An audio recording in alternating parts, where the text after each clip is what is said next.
and subscribe to Maulana Munawar Hussain Siddiqui. اللہ رب العزت کا بے انتہا کرم اور احسان ہوا کہ اللہ تبارک و تعالی نے آج ہم سب کو ایمان اور یقین اور صحت و عافیت کے ساتھ نماز جمعہ کے لیے جمع فرمائے۔ اللہ تبارک و تعالی سے دعا فرمائے کہ اللہ تبارک و تعالی ہم سب کے جمع ہونے، کہنے اور سننے کو بہت قبول فرمائے اور ہمیں عمل کی توفیق عطا فرمائے، آمین یا رب العالمین۔ سامعین محترم، عزیزان گرامی، یہ موسم حج کا چل رہا ہے اور کئی جمعوں سے حج کے اوپر کچھ باتیں عرض کی جا رہی ہے۔ حج کا بیان ہو اور حضرت ابراہیم کا تذکرہ نہ ہو، یہ حج ہو ہی نہیں سکتا، اس لیے کہ حضرت سیدنا ابراہیم علیہ نبینا علیہ الصلوۃ والتسلیم کے چند یادگاروں کو دہرانے کا نام ہی حج ہے۔ آپ اس کو آسانی سے یوں سمجھ سکتے ہیں کہ اللہ تبارک و تعالی نے جب دنیا کو بنایا تو اس کا پہلا انسان جو تھا اس کا نام آدم تھا۔ آدم سے جتنے نکلے وہ سب آدمی کہلائے، اور حضرت آدم سب سے پہلے انسان اور اس دھرتی پر سب سے پہلا رسول حضرت ابراہیم، حضرت نوح علیہ نبینا علیہ الصلوۃ والتسلیم۔ حضرت نوح اور حضرت آدم کے درمیان کا جو فاصلہ ہے وہ 10 جنریشن کا ہے۔ 10 جنریشن کے درمیان کا فاصلہ ہے۔ حضرت آدم سے لے کے حضرت نوح تک 10 باپ پیدا ہوئے، اس کے بعد حضرت نوح کا زمانہ آیا۔ تو حضرت نوح علیہ الصلوۃ والتسلیم کے زمانے میں جب بت پرستی عام ہو گئی اور لوگ وحدانیت کا انکار کرنے لگے، تو پھر حضرت نوح علیہ نبینا علیہ الصلوۃ والتسلیم نے اللہ سے دعا کی، اے اللہ کسی کافر کو اس زمین پہ مت چھوڑیے، سب کو تباہ و برباد کر دیجیے۔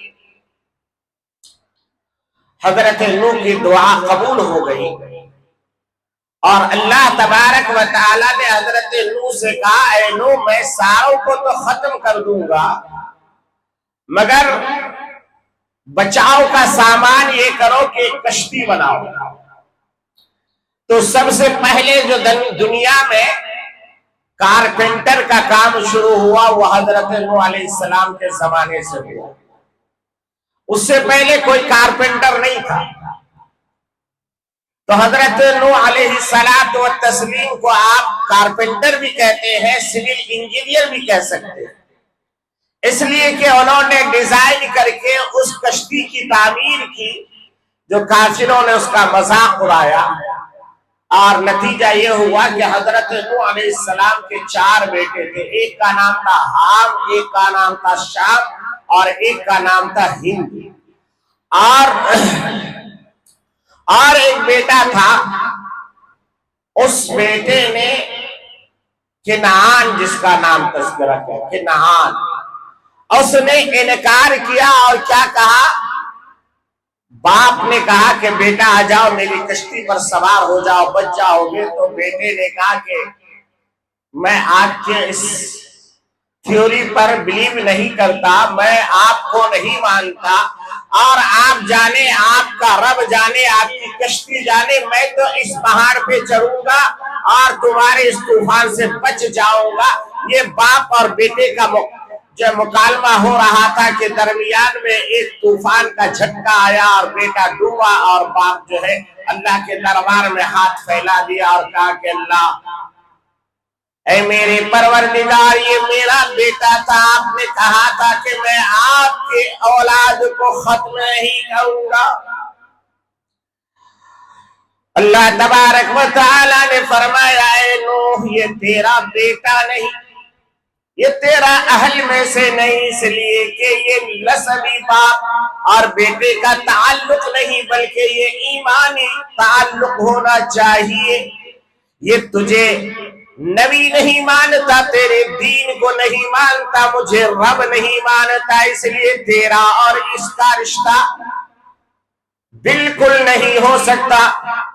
میرے مسلمان بھائیوں، آج میں آپ کو بتانا چاہتا ہوں کہ ہمارا جو اصلی تعلق ہے وہ ایمان کی بنیاد پہ چلتا ہے، رسالت کے بنیاد پہ چلتا ہے، توحید کی بنیاد پہ چلتا ہے۔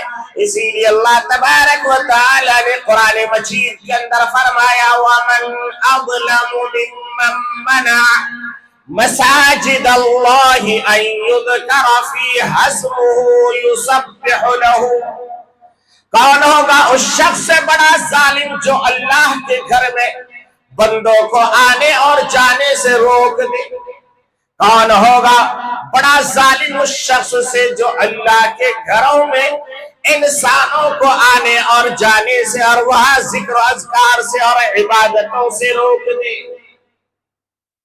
میرے عزیز دوستو،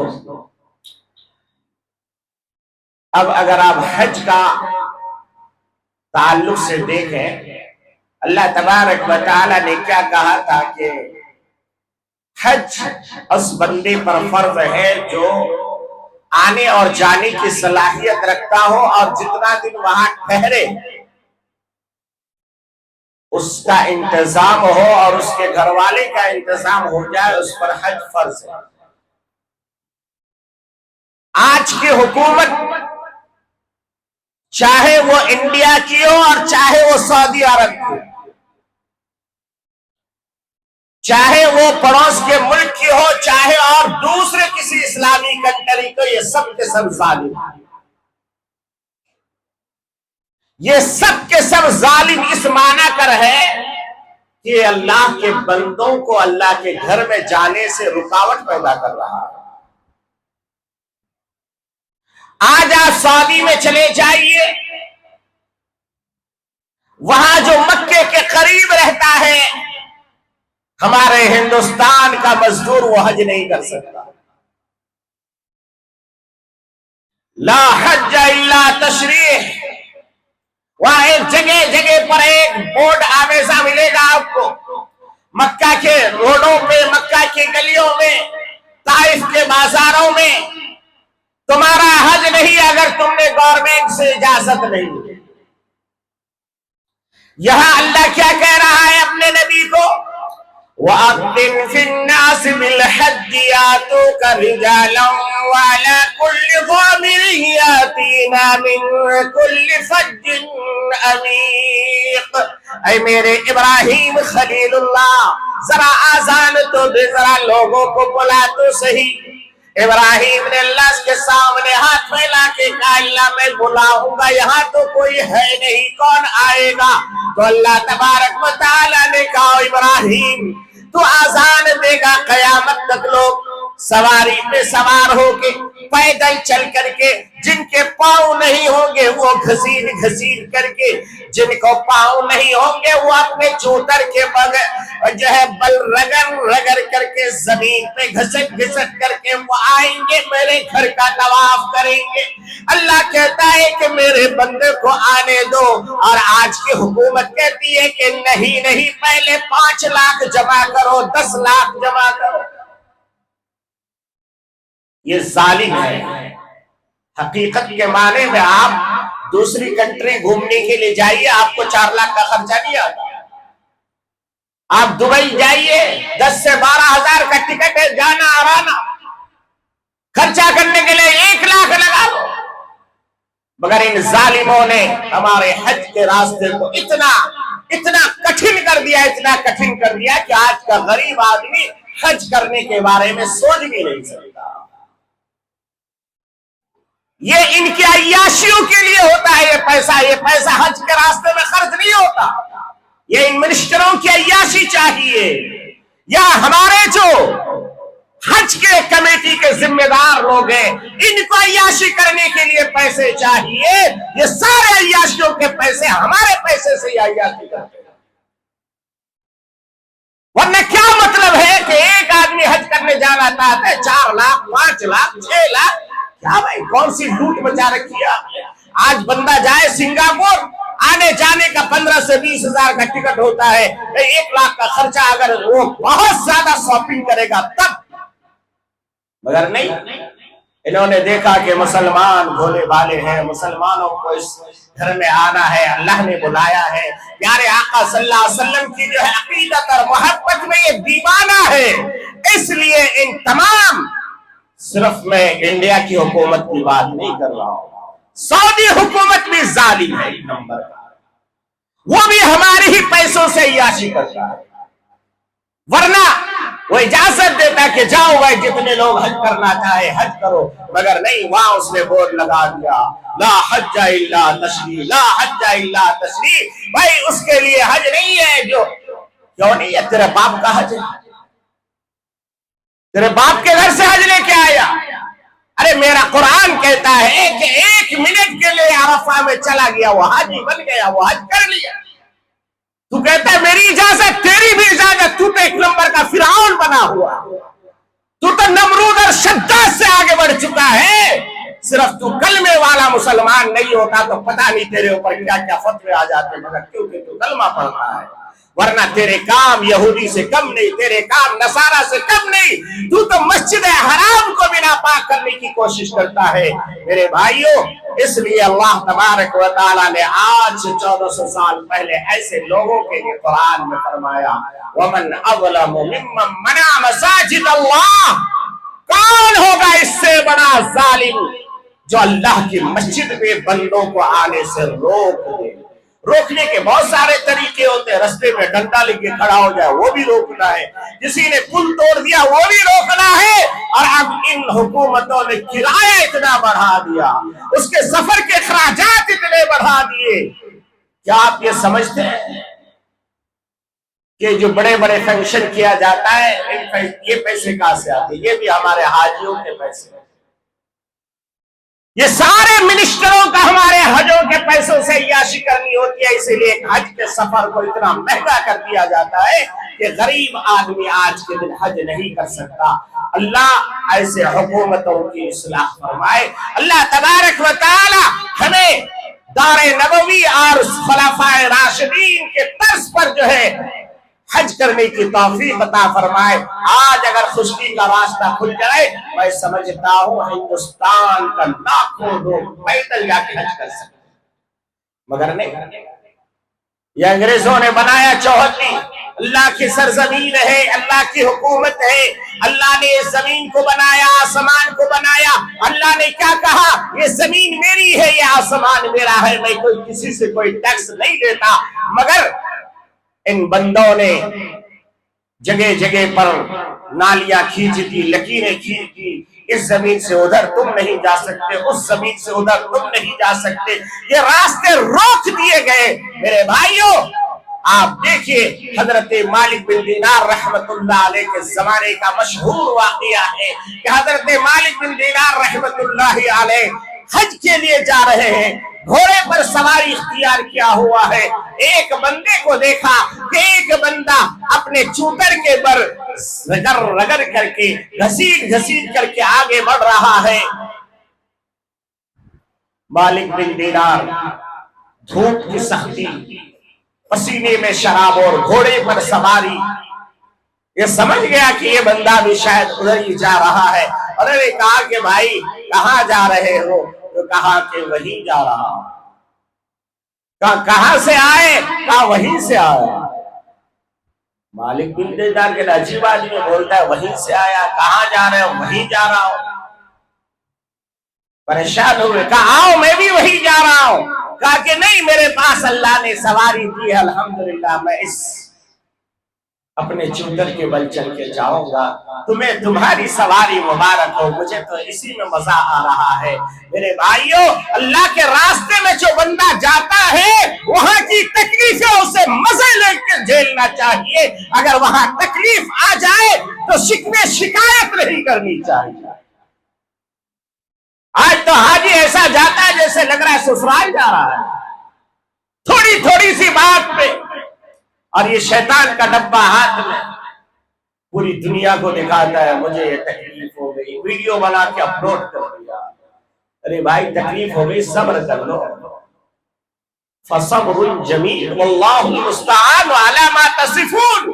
اللہ نے کہا ہے صبر کا بہترین پھل یہ ہے کہ اللہ بہترین خوبصورت دیتا ہے، اور اللہ کی مدد بھی اسی کے لیے آتی ہے جو صبر کرتا ہے۔ مگر نہیں، اللہ کے نبی صلی اللہ علیہ وسلم نے فرمایا عورتوں کے لیے جہاد اس کا حج ہے۔ اب بتائیے، جہاد میں جاتا ہے اس کو نرم بستر بچھایا جاتا ہے، جہاد میں جاتا ہے اس کو ٹھنڈا پانی پیش کیا جاتا ہے، جہاد میں جاتا ہے اس کو بریانی چاہیے؟ ارے جہاد میں تلوار چلتی ہے، جہاد میں گردنیں اٹھتی ہے، جہاد میں تیر تلوار کے بوچھار چلتے ہیں، گولیاں چلتی ہے۔ اللہ کے نبی نے فرمایا عورتوں کے لیے جہاد اس کا حج ہے۔ معلوم یہ ہوا حج چاہے جتنی آسانی کر دی جائے مگر تکلیف ضرور ہوگی، اور اسی تکلیف میں جو صبر کرے گا اسی کا حج ہے۔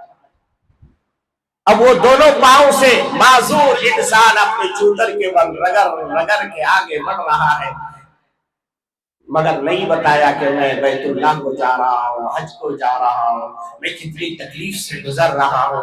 آپ ماشاءاللہ گھوڑے پہ ہیں، مجھے بھی سوار کر لیجئے۔ نہیں کہا، نہیں مجھے الحمدللہ میرے پاس سواری ہے، تو جا اپنی سواری پر۔ یہ نہیں کہا میں حج کو جا رہا ہوں، کہا وہیں جا رہا ہوں۔ آج کا حاجی کا حال کیا ہے؟ جانے سے پہلے ہی نواسی کے کارڈ میں حاجی صاحب، پوتی کے کارڈ میں حاجی صاحب، اور اگر حاجی چھوٹ جائے تو رشتہ ٹوٹ جاتا ہے۔ کیا تم نے معلوم نہیں کیا میں حج کرنے گیا تھا؟